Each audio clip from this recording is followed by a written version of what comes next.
están? Ya hemos vuelto aquí a nuestro segundo episodio de su podcast favorito, Chismecito Escolar, ¿ok?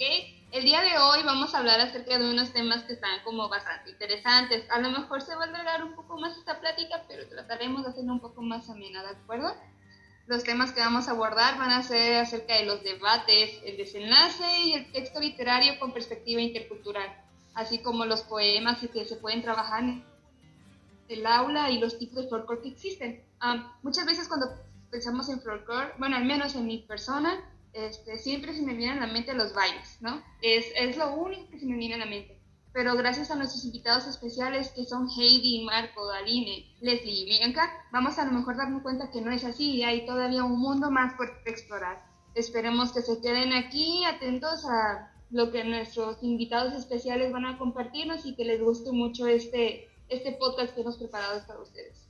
Sí, Catherine, muchas gracias por esta presentación. Así como lo dijiste, a mí me toca hablar sobre la interculturalidad que existe en la literatura. Bueno, yo creo que los textos literarios, el acceso a estos, desde la edad infantil ayuda a que todos los niños pues desarrollen una conciencia narrativa desde pues edades muy tempranas y hace que posean como expectativas sobre las conductas de los personajes. Yo me puse a pensar de que todos los personajes que conozco acerca de cuentos o lecturas infantiles siempre eran niños, y hasta ahorita que pues ya estoy grande me puse a analizarlo, pues esto para que los niños se vayan como idealizando o se vayan adentrando más en la historia. Y esta misma interculturalidad debe unirse a la creación de pues hábitos lectores y a la mejora de la comprensión lectora entre los alumnos para que tengan un objetivo fundamental en las aulas. Y pues por otro lado, los textos literarios abarcan muchos campos, como bien lo conocemos, pueden ser la geografía, la historia o incluso la misma vida cotidiana, ¿no? Donde hace que los niños se adentren más en estas y pues piensen diferente, conozcan otras culturas sin necesidad de viajar, que se sumerjan tanto en la lectura que los motive y que les atraiga para que ellos mismos puedan conocer problemas de otras ciudades, que puedan conocer lugares sin la necesidad de moverse, ¿no? Y cambiar estos pensamientos y costumbres a lo mejor que tienen incluso de su propio país. ¿Cómo ves tú, Heidi, esto? Me suena muy interesante y me mueve esa idea que acabas de decir, que uno solamente pensaba que los cuentos de niños siempre son personajes así y es para que se idealicen y para que se vayan identificando. Fíjate que algo así muy curioso me pasó con los tipos de desenlaces, porque uno puede creer que la literatura que está dirigida o los cuentos a este medio infantil y juvenil, pues solamente se trata de cuentos de un final feliz, ese final feliz para siempre, de que todo salió muy bien. Y es curioso porque hay cuentos destinados a diferentes fines, justamente por su tipo de desenlace, que es el tema de hoy que también vamos a abarcar. Bien, pues así rápidamente me gustaría abordar algunos puntos. Les platico que hay 4 tipos de desenlaces. El más conocido es el tradicional positivo, es decir, que su desenlace desaparece. El conflicto se resuelve mágicamente, todo salió muy bien. Este tipo de desenlace se aborda en las obras literarias tradicionales y en las fantasías modernas todavía lo tenemos, cuyo conflicto es externo y desaparece. ¿Le suena la Caperucita Roja? Pues es un ejemplo. El problema es donde el lobo quería comerse a la Caperucita Roja y desapareció. El problema simplemente se resolvió en que se murió el lobo, que el cazador lo mató. Esta es una idea tradicional positivo porque simplemente el final no tiene un seguimiento del desarrollo para resolverlo, solamente se esbona. Y este final positivo también enmarca otro tipo, que es decir, la ausencia del conflicto, que viene siendo otro. Este tipo de cuentos centra a los niños cuando los educadores abandonan los cuentos que terminan en castigo, y se agrega este tipo de cuentos cuando se sitúa en un espacio exterior. Al decir que un cuento tiene ausencia de conflicto, entra en un área más donde el protagonista lo resuelve por su madurez, porque entendió que eso estaba mal, porque entendió que así le iba a ir mejor, y simplemente el problema ya no existe. Algo muy contrario al que quiero decir que es mi favorito y que me puse a investigar un poco más y me resultó un poco más fascinante, que es el final abierto. Y les platico que este es conocer sobre el final de una manera donde el lector adquiere la voluntad de decir esto pasó, esto va a pasar, esto fue el final. Este final abierto funciona tal vez desde frustrar al lector, es decir, que encuentre ese qué pasó, por qué lo dejó así, no lo entiendo, y sea aún más un problema cognitivo de llegar a esa solución, y puede haber muchos finales. Lo que yo pienso de final, tal vez tú lo interpretaste de otra manera. Y ya para terminar con ese tema, que quiero dejar también sus comentarios, ese lado es el final negativo. Uno pensaría que para niños no hay cuentos finales tristes o malos o dedicados así para los niños, que todo siempre es felicidad y bonito, pero los finales negativos también existen para los niños. Esto supone una elección narrativa, que más que impacta al lector y tangentemente sus expectativas es herirle. Esto podría sonar muy raro, pero herirle a través de la identificación con los personajes que no hayan salida, lo cual se me hizo muy bueno. ¿Por qué? Porque poco se habla de las infancias tristes, problemáticas, que pasan algunos sucesos, y esos tipos de cuentos ayudan a los niños a identificarse con ellos, con esos niños que no encuentran salida, y tal vez ese cuento les dé una solución o se sientan acompañados. Podemos encontrar este tipo de finales tristes en historias dramáticas o ese típico cuento que nos deja con melancolía. Y realmente así embonan los cuentos y me hace muy fascinante que no solamente usemos ese final feliz, sino que abarquemos de todas las áreas y las adaptemos para los grados para llegar a ese objetivo que queremos. ¿Qué piensas tú al respecto, Bianca? Fíjate que es muy interesante el punto que acabas de abordar. Yo creo que poner a los niños en un contexto, una realidad que va más allá de un final feliz, pues vaya, los centra a poner los pies en la tierra. Y hablando de esto de los cuentos para niños, hace poco yo leí un libro de Teresa Plomer.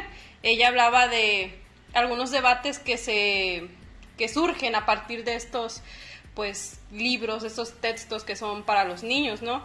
Por ejemplo, que las escuelas a veces no les dan esta libertad a los niños para ellos elegir el cuento que más les guste, o que simplemente se van más por las planeaciones, ¿no? Ya hablando de lo académico.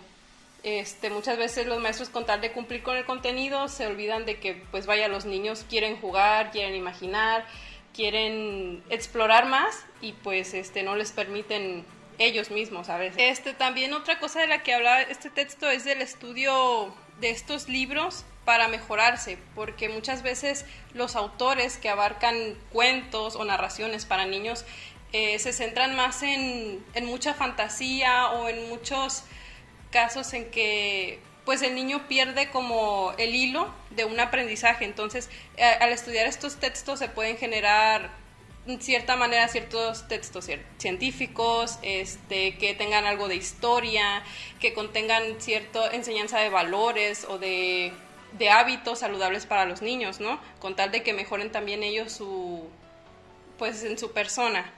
Y bueno, también está este conflicto acerca de los libros que contienen muchas imágenes que muchas veces confunden a los lectores, en este caso a los niños. Por ejemplo, cuando están chiquitos es una buena idea leerles este tipo de cuentos, porque a veces hasta ellos mismos pues hacen su propio cuento. Ellos al ver las imágenes ven una secuencia. Muchas veces en esos textos, ya cuando los niños están grandes, suelen como malinterpretar, o pueden fragmentarse tanto el mensaje que quiere dar el texto como el otro mensaje que dan las imágenes. Por eso también es importante que se estudien estos mismos libros para que los niños puedan como tener esa coherencia. Y bueno, aquí ya entraría también lo que es la ficción, que esta amplía la diversidad de literatura infantil, ya agregar como elementos de detectives, que algo de acción, o que los niños imaginen, por ejemplo, otros planetas que pueden ser como astronautas, y esto despierta más sus intereses también en pensar ya igualmente en un futuro que quieren ser de grandes, en esta parte pues de investigar más acerca de los textos, ¿verdad? Sin embargo, yo creo que un texto muy importante que abarcamos en la escuela y que es muy fácil de digerir son esta parte de los poemas. Muchas veces se dejan muy aparte porque son como ya cosas que dicen los maestros, no, pues es que los niños no van a ser escritores, pues ¿para qué vemos los poemas? ¿Para qué vemos ese tipo de literatura? Pero yo considero que es algo muy importante. ¿O tú qué opinas, Leslie? No sé qué nos quieras aportar acerca de... Claro, compañera, concuerdo muchísimo contigo. Como de un principio lo mencionabas, es libre la elección o precisamente la libertad en el aula, pero ¿de qué manera lo podemos hacer? De maneras dinámicas y precisamente con este tema, con los poemas, porque muchas de las veces no lo vemos como un tema importante. Sin embargo, pues este tema pues ha dado lugar en el folclore y extenso conocimiento que nosotros ya vamos progresando. La poesía, déjame decirte que es un conocimiento que no se puede transmitir para conocerlo, así como lo pensábamos, sino que hay que atraerlo y llevar a cabo su experiencia para saber de qué se trata la poesía, que nos llegue como un nuevo sentimiento en lugar de creerse como pues algo simple, algo sencillo, algo que lo podemos hacer a la primera. Pues bueno, sus contenidos son difíciles, son procedimientos a veces complicados para nuestra enseñanza, sus palabras, o creemos que los sentimientos que traen no son nuestros, por lo tanto no los entendemos. Más sin en cambio otorgamos acercamientos pues a la poesía y a la literatura generalmente por su afecto hacia el acercamiento de nosotros mismos o con demás personas de forma única como es esta. Y yo creo que nos deberíamos involucrar como docentes, transmitiendo este arte al alumnado y infundiendo el gusto por la poesía. ¿O tú qué crees, compañero Marco? Concuerdo mucho contigo. Yo creo que es de suma importancia la poesía como parte del folclore infantil. No simplemente la lectura de la poesía, sino que yo creo que también es muy importante el hecho de escribir. La poesía en los niños ejercita los aspectos como sus ideas personales, su autonomía, su crítica, y además de que los ayuda a trabajar en la mente y en sus ideas. También dentro de las especies del folclore infantil me encontré distintos aspectos que realmente yo personalmente desconocía cuál era realmente su función. Además de aprender jugando, su función va mucho más allá. Un ejemplo muy claro que va casi junto con la poesía es el uso de los trabalenguas, que como te digo, yo desconocía cuál era su función, pero indagando me di cuenta de que es un recurso por el cual los niños y niñas adquieren rapidez y precisión en el habla. Es por esto que se recomienda muchísimo aplicarlo en niños de primer y segundo grado o los primeros grados en general. De esta manera como que aprenden a utilizar palabras que anteriormente no utilizaban y adaptarlas a su manera de hablar.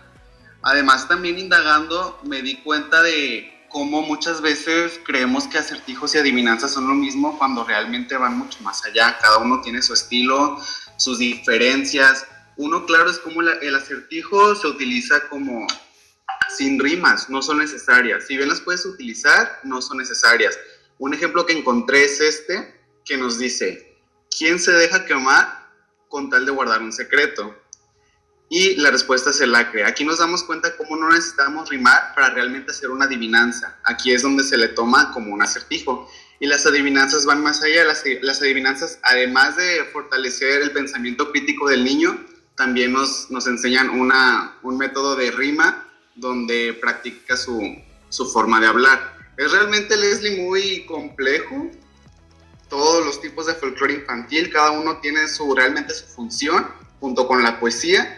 Y pues bueno, yo digo que llevarlo a cabo en el aula debe ser un elemento básico para los niños desde primer grado hasta sexto, e incluso continuarlo en el nivel secundaria, porque necesitamos personas que ejerzan más sus habilidades mentales, sus precisiones al hablar, mientras se divierten, que es lo más importante, y saber que están aprendiendo a estimular su vocabulario y su dicción en general, además de que aumentan su atención y pues su memoria.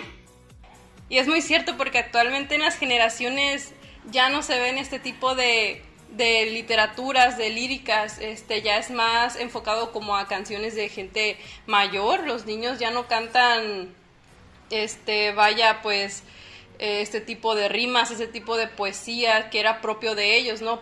Era dedicado para ellos. Y ya actualmente ponen en juego su pensamiento y su desarrollo de otra manera, tal vez un poco negativa, pero no sé qué opinen acerca de esto. No, pues sí, las culturas, yo creo, como tocaba el tema de la interculturalidad, sí se ha pues visto afectada. Claro que todo está en un constante cambio, pero a mi punto de vista, las lecturas que se han tomado, las canciones, los juegos, han sido modificados, pero creo que antes todo era con un mayor beneficio en cuanto al aprendizaje del alumno. Eran canciones y juegos más sanos, podría decirse, y pues para bien o para mal, pues todo tiene que cambiar, pero sí, a mi punto de vista, no ha sido tanta la mejora. Creo que aquí entra el reto como nosotros, docentes en formación, en ese momento de prácticas que vamos a tener que adoptar lo que está de moda. Tal vez si el niño o la niña ya no canta esa canción que nosotros queremos que cante, tal vez antes de Cri Cri, que no la han de conocer ni nadita, pues esa moda que ahora que ellos cantan, que tal vez son canciones de adultos, pues tratar de adaptar todo para que puedan seguir surgiendo esa creatividad, esa lírica, esas rimas todavía en los planteles educativos, que todavía en los patios se escuchen, se hagan juegos. Creo que va a ser el mayor reto adecuarnos nosotros a lo que se está viviendo o lo que está viviendo y transformando la niñez para su aprendizaje, porque para eso vamos, para adoptar o adecuar cualquier situación que se nos pueda presentar y que sea de algo más. Bueno, y ese ha sido todo por hoy en su podcast. Si les gustó, déjenos nuestros comentarios, alguna sugerencia de lo que quisiera que habláramos en el siguiente podcast. Sí, fue todo un gusto compartir este momento con ustedes y ya estar de vuelta y pues convivir más, ¿verdad? Por medio de este pequeño podcast. Gracias y nos vemos en la próxima. Nos vemos, adiós. Nos vemos, adiós, nos vemos.